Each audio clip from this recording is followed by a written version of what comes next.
Alright guys, I'm back here with Plen 2, the robot, and I'm going to show you guys how to connect the hinge joints, as in shoulders and hip joints. So you're going to need 4 of these small black screws. And another thing that I want to talk about is I made my own holes here and put the screws in to make sure that these don't move around. The kit doesn't have this. It's something that it should come with, but it doesn't. Anyway, I digress. Let's get on with this. It's important to make sure that you use the grooves there, as you've seen with other parts, to go into place. And then the step is pretty simple. All you're going to do is, once you have that in, grab one of the black screws that we talked about and just screw it in. I'm hoping that actually works, so let's test it out.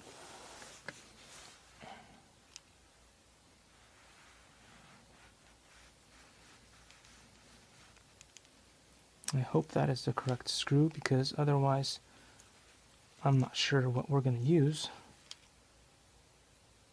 I did try the other longer screws, but they do not screw all the way in. So I'm hoping that the smaller ones will, and it looks like they do.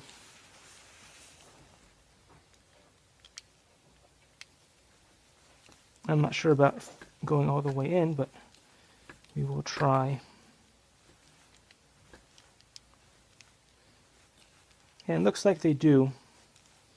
So I guess I was correct in assuming that these are the ones. Again, the kit does not come with instructions. You have to look it up online. There's a lot of different instructions for Plen 2, so you may not find it. Sometimes the manufacturer is willing to let you know what they are, and sometimes you're on your own. On the kit that I bought from Walmart, I was on my own. On this kit that I got from eBay, I was not on my own, but yet both of the kits are flawed in so many different ways. So,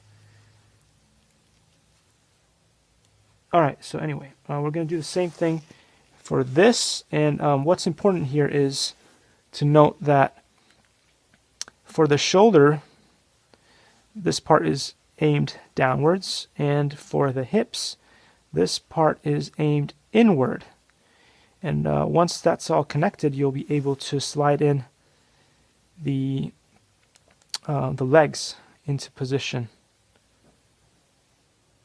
So that's what we're going to be doing in the later videos. Anyway, hope this video was helpful for you guys, and I will see you in the next one.